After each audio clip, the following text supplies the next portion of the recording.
ನಾವು ಬಾಗಲಕೋಟೆ ಜಿಲ್ಲೆಯವರು, ಬಿಜಾಪುರ ಜಿಲ್ಲೆಯವರು ಜಮೀನು ಕಳ್ಕೊಂಡವ್ರು ನಾವು. ಆದ್ರೆ ಇದರ ಬಹುಪಾಲ ಲಾಭವನ್ನು ಪಡಿತಾ ಇರೋರು ರಾಯಚೂರು ಜಿಲ್ಲೆ, ಗುಲ್ಬರ್ಗ, ಯಾದಗಿರಿ ಜಿಲ್ಲೆಯವರು. ಅಲ್ಲಿ ರಾಜಕಾರಣಿಗಳಿಗೆ ಯಾಕೆ ಇಚ್ಛಾಸಕ್ತಿ ಇಲ್ಲ ಇದ್ರ ಬಗ್ಗೆ? ಇದನ್ನ ನಾನು ಹೇಳ್ತಾ ಇದ್ದೇನೆ, ಇದು ಕೃಷ್ಣಾ ಮೇಲ್ದಂಡೆ ಯೋಜನೆ ಎಂದೋ ಪೂರ್ಣಗೊಳ್ಳಬೇಕಾಗಿತ್ತು.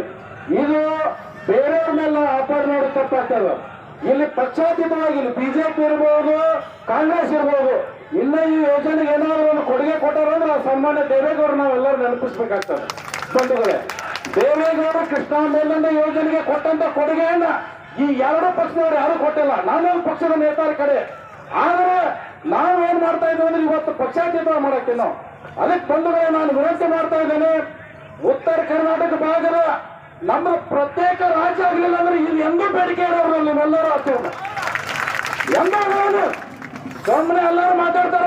ನಾನು ಇಂದು ಕೂಡ ಮಾತಾಡಿದೆ. ನಾನು ಏನು ಗುಲ್ಬರ್ಗ, ರಾಯಚೂರು, ಯಾದಗಿರಿ, ಬಾಗಲಕೋಟೆ, ಬಿಜಾಪುರ ಜಿಲ್ಲೆ ಜನಪ್ರತಿನಿಧಿಗಳಿಗೆ ನಿಮ್ಮ ಕೈ ಅಲ್ಲ, ನಿಮ್ಮ ಕಾಲಿನ ಕೈ ಮೂರು ಕೇಳ್ತಾ ಇದ್ದೀನಿ ನಾನು. ನಿಮ್ಮೆಲ್ಲರೂ ರಾಜೀನಾಮೆ ಸಿದ್ಧರಾಗಿದ್ದು, ಯಾಕೆ ಪೂರ್ಣಗೊಳ್ಳೋದಿಲ್ಲ?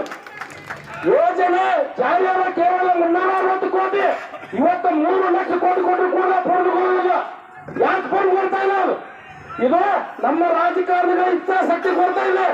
ನೀವೇನಾದ್ರು ಪಕ್ಷಾತೀತವಾಗಿ ನಾ ಏನ್ ಸೋಲ ಅಧ್ಯಕ್ಷ ಹೇಳ್ತಾ ಇಲ್ಲ, ನೀವೆಲ್ಲರೂ ಗೈರಾಜರಾಗಿದ್ದು ನೋಡೋಣ.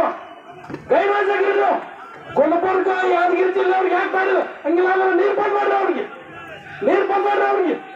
ಸುಮ್ಮನೆ ಅದನ್ನ ಹೇಳ್ತಾ ಇದ್ದಾನೆ, ಬಹಳ ನೋವು ಆಗ್ತಾ ಇದೆ. ಸುಮ್ಮನೆ ಸಾಕಷ್ಟು ಜನ ಹೋರಾಟ ಮಾಡಿ ಸತ್ತಿದ್ದಾರೆ. ಅದಕ್ಕೆ ದಯವಿಟ್ಟು ನಾನು ವಿನಂತಿ ಮಾಡ್ತೀನಿ, ಗಂಭೀರವಾಗಿ ಇದು ಚರ್ಚೆ ಮಾಡುವಂತ ವಿಷಯ. ಇದು ಮತ್ತೆ ಮುಂದೆ ಹೋರಾಟ ಮಾಡೋದು, ಹಿಂದೆ ಹೋರಾಟ ಮಾಡೋದಲ್ಲ. ಇದು ಹೋರಾಟ ಇದೇ ಅಧಿವೇಶನಗಳ ಪೂರ್ಣ ಆಗ್ಬೇಕಿದೆ.